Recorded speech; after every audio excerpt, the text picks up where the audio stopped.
Hey guys, what's up? My name is Shanwen, and today pag-usapan nga natin itong nakakatawang committee hearing na naman on finance. No? Pinag-uusapan naman ng budget, but this time, ang nakasalang po ay walang iba kundi ang TESDA. Actually, may mga nakakatawang part dito. Siyempre, bumida na naman si Idol Rafi at wala na naman sa hulog ang kanyang mga katanungan. Although may valid points, I must admit. However, nakakatawa lang yung part ng pagtatanong niya. Okay.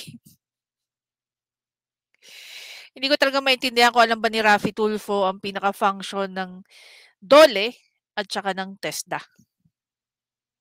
Anyway, tara, pag-usapan natin. Pakinggan muna natin dito si Senator Gatchalian. Or get the returns of that investment because they're earning below minimum. And I think that is a very important point that TESDA needs to address.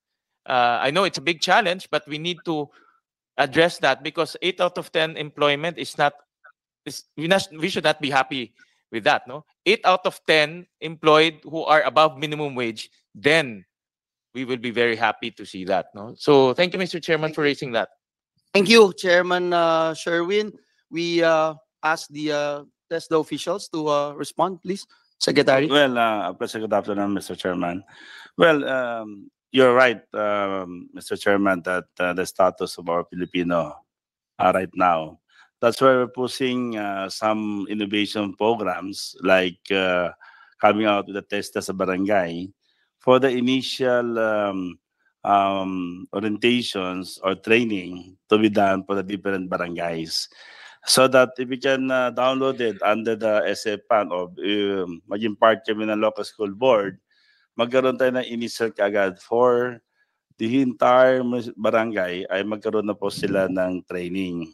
So doon po ma-unlock na po natin yung kaalaman nila at mabigyan na po natin sila at ma-identify natin yun ang willing to proceed for the higher courses.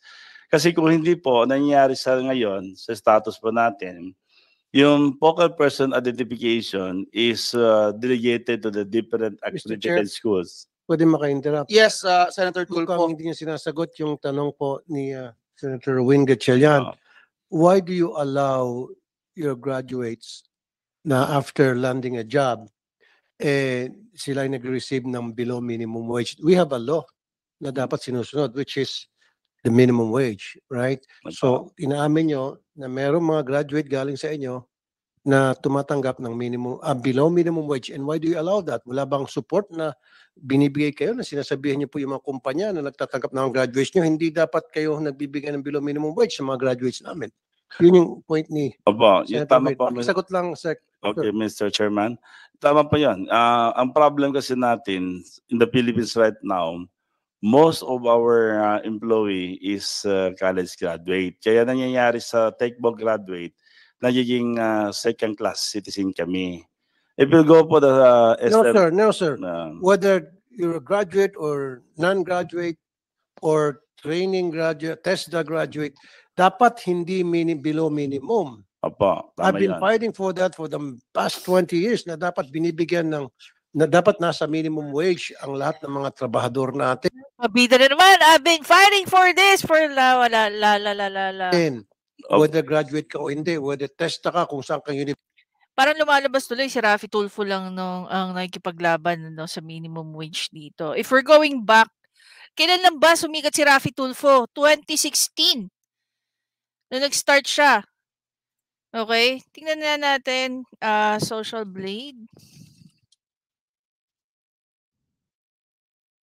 Si Rafi Tulfo. Rafi Tulfo in action there. Search natin.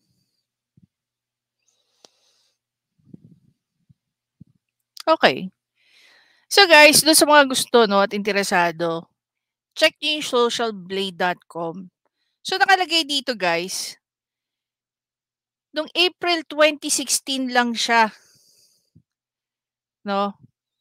nagkaroon ng channel. Kailan ba nag-umpisa ang YouTube?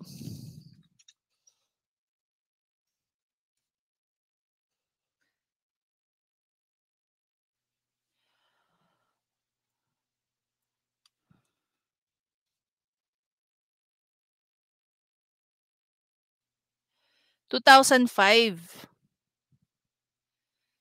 Even YouTube themselves, no? YouTube themselves. Umabot na ba sila ng ng 2 decades? 2015, 2025. Wala pa nga silang 2 decades eh. Ngayon kung babalikan natin si Raffy Tulfo, na after landing a job, sila ay nag-receive ng below minimum wage. We have a law na dapat sinusunod, which is the minimum wage, right? So, inaamin nyo na merong mga graduate galing sa inyo na tumatanggap ng below minimum wage. And why do you allow that? Wala bang support na binibigay kayo na sinasabihan niyo po yung mga kumpanya na nagtatanggap ng graduates niyo, hindi dapat kayo nagbibigay ng below minimum wage sa mga graduates namin? Yun yung point ni Opo, yung Senator tama Wade. po. Pakisagot lang, Sec. Okay, Mr. Chairman. Tama po yan.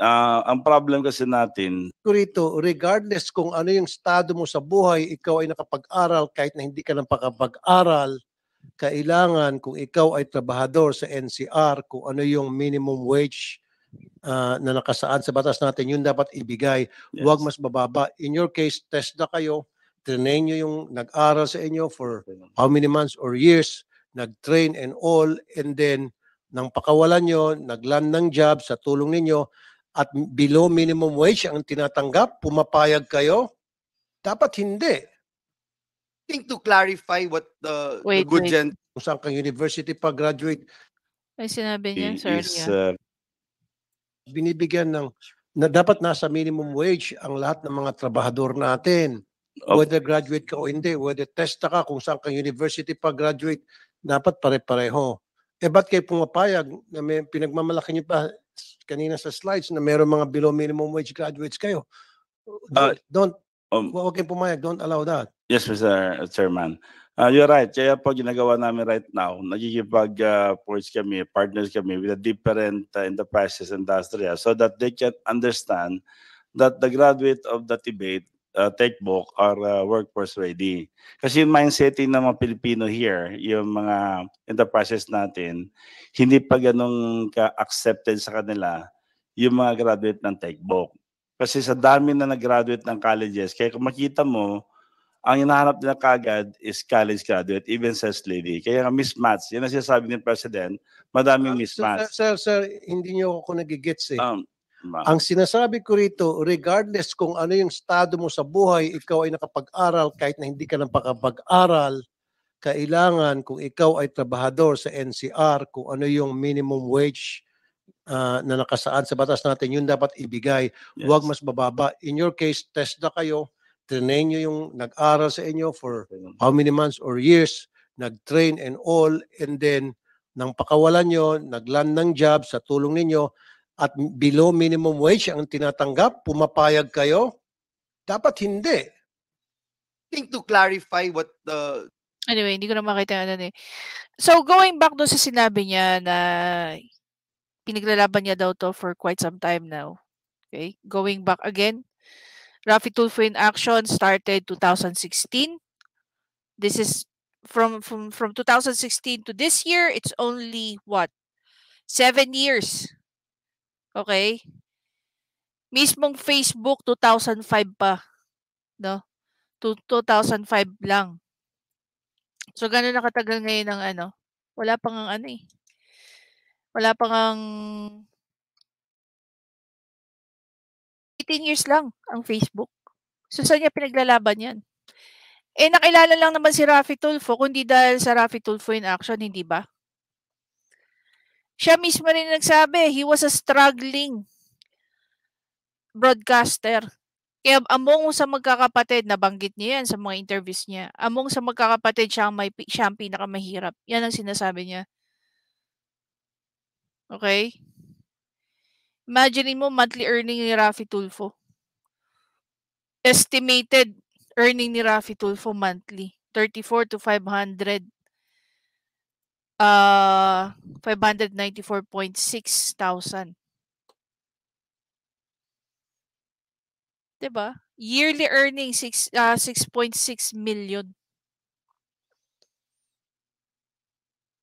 Imagine mo, pumapasok na pera sa kanya. last 30 days. Oh, sa 34,000 na lang kasi may waga nating calculator. Sabihin na lang natin sa 35,000 eh. 35,000 times mo ng 56 is making about 1.9 million a month sa 34,000. 1.9 million. Ganyan siya katindi. Tapos sasabihin niya wala siyang pera. Sasabihin niya lahat ng pera na yan napupunta sa loob ng foundation niya. Gaano ba kalalaki ang programa ni Raffy Tulfo sa kanyang programa? I mean, talking about Raffy Tulfo in Action Foundation na. Hindi naman yung foundation niya, hindi nagdo-donate kasi laki ng mga donasyon na ginagawa ng GMA Foundation, ng San Miguel Foundation, ng ABS-CBN Foundation. Hindi po ganun kalalaki. And yet, yung kinikita ng Raffy Tulfo in Action, ano pa lang to guys ha, pinag-uusapan natin. YouTube pa lang to. YouTube pa lang to guys.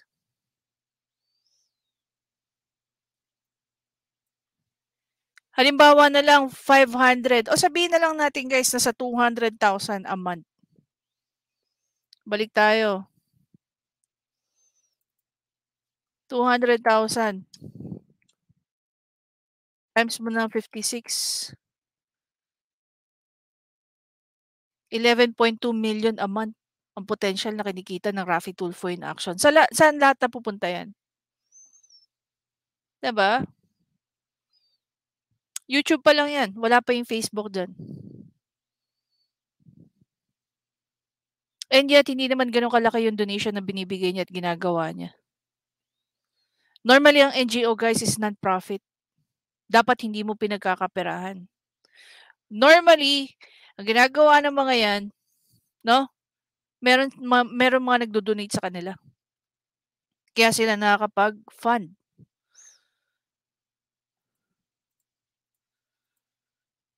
So, I don't know kung saan nanggagaling yung sinasabi ni Raffy Tulfo na 20 so years na pinaglalaban niya ang sweldo ng tao. Oh my God. Who are you before 2016? You're nobody. You're nothing. Yun yung totoo. You are nobody and you're nothing. Sumabog lang ang Raffy Tulfo in Action dahil na-nourish yung tawag dito. Hindi naman na-nourish. Kasi doon na yun. Mas lalong lumabas yung ugali ng mga Pilipino sa pagiging chismoso. Na tayo, pagka may issue yung mga ibang tao, sarap na sarap tayong panoorin sila. Maganda sana kung Raffy Tulfo in Action, natututo tayo pagdating sa batas, sa mga proseso, hindi eh. Sa Raffy Tulfo in Action, more often than not, lahat cut na process. Kaya tuloy, pag binaba nila yung mga issues na yan, ano nangyayari? Nawawala ang mga tao. Back to basic. Marami ako nakikita guys, mga comment na ibang mga lumapit dyan kay RTIA. Wala lang din. And nobody talks about that. Nobody talks about that. Hanggat hindi nasisira, again, babalikan ko yung sinabi ni yung doctrine ni Attorney Libayan. Hanggat hindi ka na Raffy Tulfo, hindi mo maiintindihan yung pakiramdam ng mga taong nasira ang buhay dahil sa programa niya. 'Di ba? Meron good at bad. Okay? May good at bad ang programa ni Raffy Tulfo in Action. Pero kasi, kung yan dinadaan sa tamang proseso, may mga tao na wala namang business sa issue ng ibang tao, at least, part ng kanilang buhay is hindi naman ganun ka out in the open. And at the end of the day, sira na ang buhay ng isa, naging maayos yung isa, pinakita nyo naman yung isa. Pinagkakitaan kayo ng isa. Diba? Kasalanan ba yan ni Raffy Tulfo? I don't think so. Hindi ko naman masasabing kasalanan niya ni Raffy Tulfo. Pero nakita niyang opportunity yun eh. No? Yung pagiging skandaloso ng isang tao, pinagkakitaan niya. At nagagamit yung channel niya. Anyway, going back to Raffy Tulfo. So, I don't know. Kung sino maniniwala 20 years na pinaglalaban niya ang sweldo ng tao, I really doubt it. 7 years old pa lang Raffy Tulfo in Action eh. para sabihin mong 20 years. The good gentleman from Isabela and Davao is Here's the thing, pakinggan natin yung pag-rescue sa kanya ni Senator Villanueva. saying is that, do you have a control? Do you actually oversee your graduates after they graduate? When they land jobs, do you have any idea that they are working below minimum wage? Because that's illegal. Yun yung point ni Senator Raffy. Okay, pag-usapan natin to, guys. Lately, no, when I was in college, wala sa Pamantasan Luzon ng Maynila. No, I have no idea kung meron tinatawag na placement. Karamihan ng government, wala akong alam kung merong mga placement na tinatawag. Pero sa mga private institution, meron silang mga tinatawag na mga placement. Ibig sabihin, pagka-graduate mo, i-refer ka nila doon sa mga companies, no, na meron silang connection sa Human Resource Department. So, pwede nilang sabihin, halimbawa, kung ano yung job opening doon sa company na yon, nakapaskil na yon doon sa bulletin board nung university na yon or nung college na yon. That's one. Two, meron bang halimbawa, like TESDA, meron ba silang control sa magkano dapat sinasahod ng isang graduate nila? Honestly, wala. Bakit? Unang-una sa lahat, yung paghahanap mo ng trabaho is personal. Nasa tao yan kung tatanggapin niya o hindi, kung ang sino-offer sa kanya is below minimum. Okay? Pupuntusan ko dito si Idol. Mali na tumatanggap ang isang empleyado ng below minimum. Unang-una sa lahat, huwag mong tanggapin. Pangalawa, i-report mo yan sa DOLE.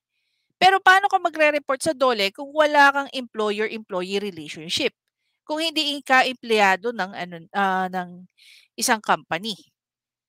Maybe, pwede kang lumapit sa DOLE at bigyan mo sila ng heads up na itong company na to, hindi po sila nag-o-offer ng minimum wage, below minimum. TESDA has nothing to do with it, or any university for that matter, or even colleges. Okay? Even yung mga schools after senior high, wala silang control. Hindi nila pwedeng puntahan ng isang company at sabihin nila, "Hoy, below minimum ang inyong sahod." Hindi mo pwedeng diktahan ng isang company. But the best thing you can do, you can approach DOLE and tell them that this company is offering below minimum. And then let DOLE do their job. Imbestigahan nila, ipatawag nila. But then again, meron bang ganong mechanism or function ang DOLE? Na pag merong mga concerned citizen na nagre-report na itong company na to ay below minimum, is i-entertainin nila. I-entertainin nila ang mga complainant na walang employee-employer relationship. Diba? I personally don't know. Kaya that's the biggest question. Kaya ikaw, Raffy Tulfo, huwag mong sasabihin sa TESDA kung ano ang dapat at hindi nila dapat gawin pagdating sa pasahod ng mga company. Ngayon, kung meron kang pinangahawakan ng mga documents, paimbestigahan mo dyan sa Senate, bakit itong mga company na to hindi nag-o-offer ng ng minimum wage? Rather than, mo ang TESDA? Ang TESDA nagbibigay lang ng training. Even if magbigay sila ng placement, no? Even if mag-provide sila ng placement assistance dyan sa mga graduates nila, hindi rin nila pwedeng sabihin, below minimum yan, di namin pwedeng yan. Kaya biggest question, kahit ba ikaw ay walang employee-employer relationship sa isang company, pwede bang mag-complain ng tao out of being concerned na baka yung mga trabahante nila dyan hindi sumisweldo ng ayos at tama? Diba? I-call out mo ang DOLE, Raffy Tulfo. Huwag mong questionin ang TESDA at huwag mong sabihin sa TESDA yan. Dahil even TESDA, wala silang control sa mga ganyan. We're not even sure kung they have the power. Diba? Meron ba silang legal standing na magreklamo? Oy, below minimum yan. Ang mali din naman dito sa TESDA, alit naman ang tingin mo sa mga graduate ninyo? Alam mo ba kung gaano kalaki ang kinikita ng mga graduate ninyo? Halimbawa na lang sa auto mechanic. Napakalaki guys ang sahod ng mga auto mechanic. Karamihan pa nga sa gumagraduate dyan, nagtatayo ng sariling talyer. Magpapalit nga lang ako ng maliit na pyesa eh. Bayad ako 500 eh. Oh. Ilang minuto lang nilang ginagawa yan. Magpa-facial ako, magpa-PMS ako. Imagine mo, magpa-PMS ako, babayaran ko sa pinapagawan ko, 5,000 plus. Take note akin pa yung mga gamit dun. Because I use a specific brand and oil. Pagdating naman sa pagpa-PMS sa akin and whatever I need to replace. No? Pagdating sa gamit sa loob ng sasakyan, dapat Japan made plus kilala ko yung brand. So ibig sabihin, yung 5,000 plus na binabayaran ko, it's purely labor. Diba? At kailangan ba, 'di ba? Siyempre napahiya na naman si ano, wag lang masyadong mapahiya si Raffy Tulfo. Sinagip naman ni Villanueva. Mr. Chairman, wala po sa amin yan. It's under other agency. Exactly. Exactly. Pero it's good na ni-raise niya yung point na yun. Pero hindi niya kailangan sabihin that he was fighting for it for many years. When in fact, nakilala lang naman siya. Mas sa kanila magkakapatid, ang kilala talaga, si Mon at saka si Mon Tulfo at saka si Erwin Tulfo. Silang dalawa. Si Bitag, di ko naman siya kilala eh. Lately lang yan eh. Raffy Tulfo, lately lang din yan eh. Diba? Para sabihin mo, pinaglalaban mo for what? Ilang decades? Ilang years? No way. That's right. Exactly. Kaya nga, so therefore, kung That's right. alam nyo yung mga nag-graduate ng TESDA, kung anong industry yun, na below minimum ang tinatanggap nila, then call Dole. Ano? O, diba? Sabay kabig siya. Kung alam mo, no, kung alam mo yung sinasabi mo, tinatanong mo sa TESDA, definitely you're not asking that stupid question. Yun lang ang akin, ano. Ulitin ko. The biggest question is, ikaw ba as TESDA, do you have a legal standing para tawagan si Dole at ireklamo ang isang company dahil hindi niya pinapasahod ng maayos ang graduate mo? Yung ba talaga ang mandate ng TESDA? Maliban sa mag-provide lang ng training. Or maybe pati placement. Pati ba, ang issue between an employee at employer, makikialam si TESDA at tatawagan niya ngayon si Dole. Knowing that wala silang employee-employee relationship. Napaka-importante po. No? Pag lumapit ka sa Dole, merong employer-employee relationship. At dapat may pinangakawakan kang employment contract. It's very, very important. No, wag po kayong magpapa-employ sa kahit anong company na wala po kayong employment contract. Dahil yun po ay legally binding between you and your employer. Parang Dole magsabi, teka muna, graduate ng TESDA yan, ginastusan ng gobyerno yan for so many months and years, and yet tatanggap lang ng below minimum. Hindi pwede at saka illegal yan. Again, regardless. Galing na rin sa kanya eh. Regardless kung saan graduate yan. Kahit high school lang yan. Halimbawa, yung nagtatrabaho sa mga fast food. Okay? Not because they are 18. They work in the fast food. Hindi nila tatanggapin yung minimum. Definitely hindi yung ganun. Actually, kudos to McDonald's and Jollibee. Sila yung mga sumusunod sa minimum wage ng Dole. No, kahit pa part-time lang yung estudyante na nagtatrabaho sa kanila service crew. Naka-base po yun sa minimum wage. Siya na rin nagsabi regardless, 'di ba? Kung saan graduate or what. Kahit pag graduate ka ng PhD, kung entry level lang in-applyan mo, then you have to receive the amount. Kung ano yung nakalagay sa batas. Or kahit pa ikaw lang ay isang high school graduate. Kung ina-applyan mo trabaho, ito yung dapat tinatanggap na sweldo, minimum wage, then it has to be minimum wage. Diba? Siyempre, nabuelta na naman si Raffy Tulfo dyan kasi sinagip na siya ni Villanueva eh. And foremost, di ba? And considering Dole secretary is the chairperson of the TESDA board. Correct. Yes, sir. Sense. O, diba?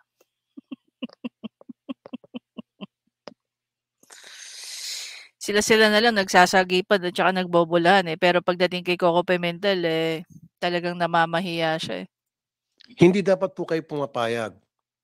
Kahit na wala pang pinag-aralan po yung isang tao, talagang kahit na sabihin natin hindi siya nakatungtong ng grade 1, hindi ho dapat siya tumatanggap ng below minimum.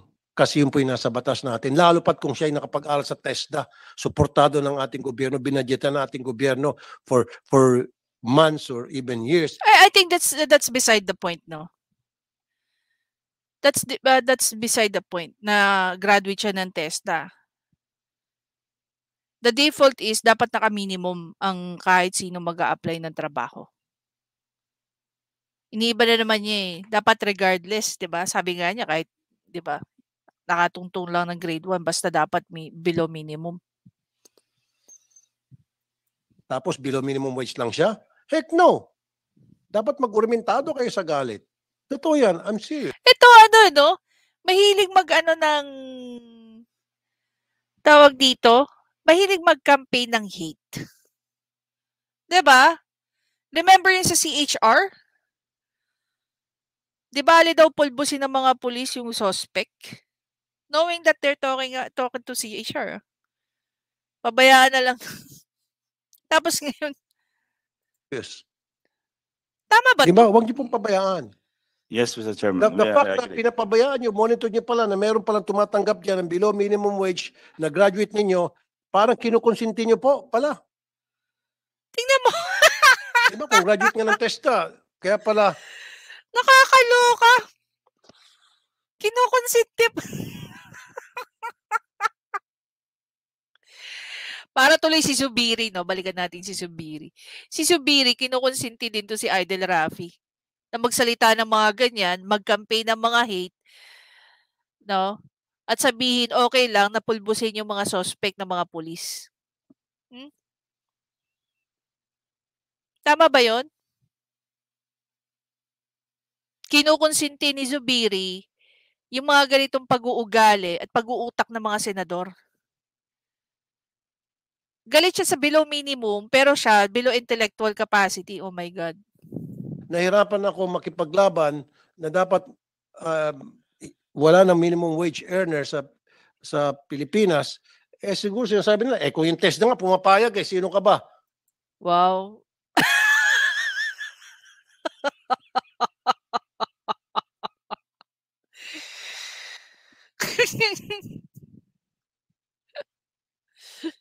Test na nga pumapayag na yung mga graduates nila tumanggap ng below minimum wage. Ikaw, Raffy Tulfo dyan, sino ka ba? Ganon siguro sinasabi ng mga ibang mga kumpanya.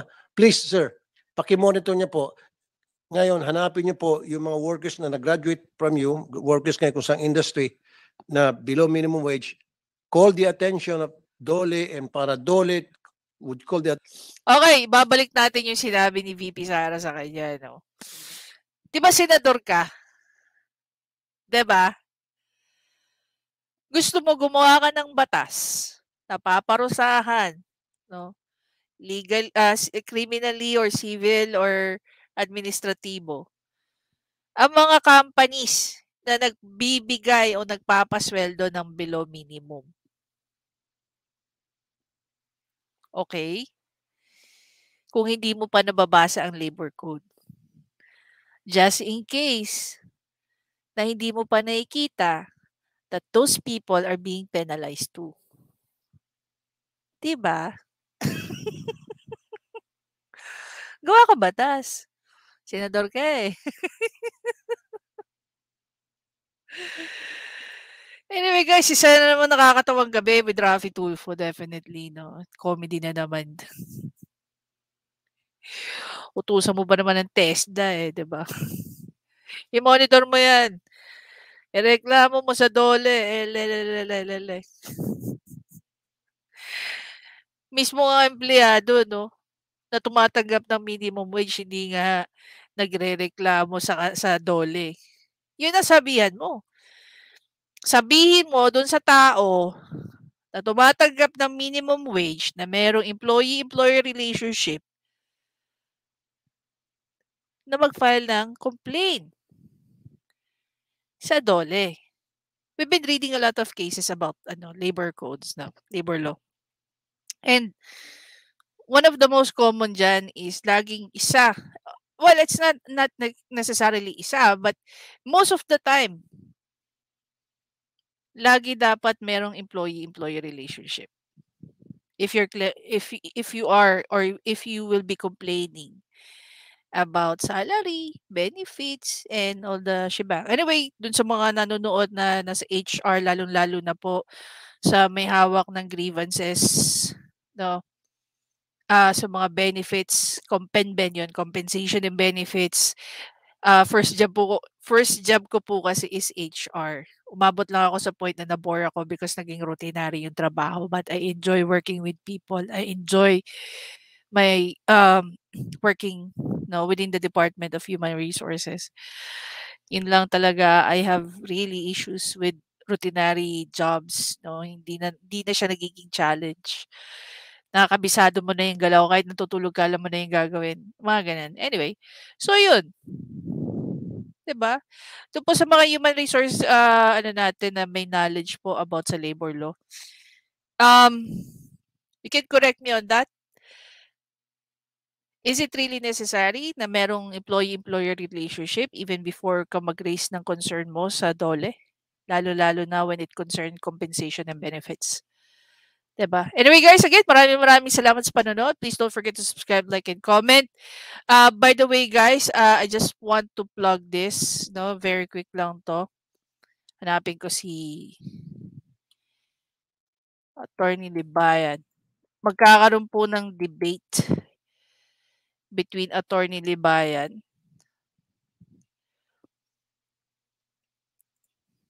sa mga hindi pa po nakakaano. Wait lang ha.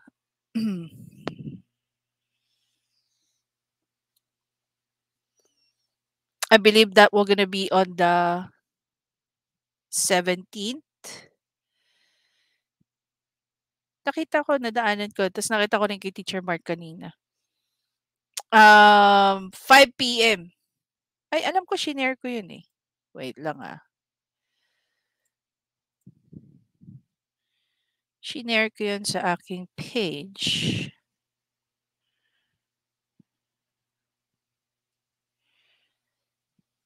Ito. There you go.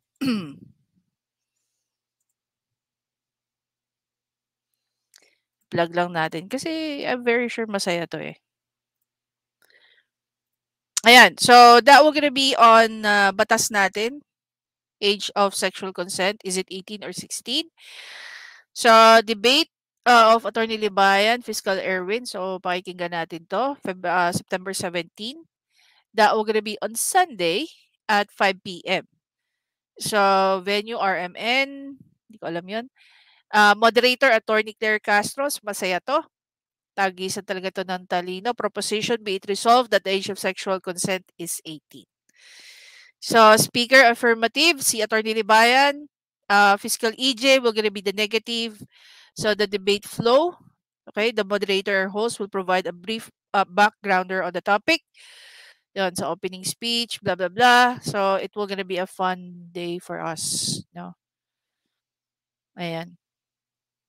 So, debate format will be modified Lincoln Douglas. Okay? So, panoorin po natin yan. I'm not sure kung nakita nyo ba. Ayan guys, share natin. That will gonna be on the 17th, 5 p.m. I-follow nyo na rin guys, no? You can follow me on my Facebook page dito po sa I'm Sean Wayne. Meron din po akong isa pang page, more on the political side. I-follow nyo na rin po si Teacher Mark. Of course, nandiyan si Attorney Libayan. I'm not really sure si Attorney Claire. I'll see you in the next video, guys. Bye.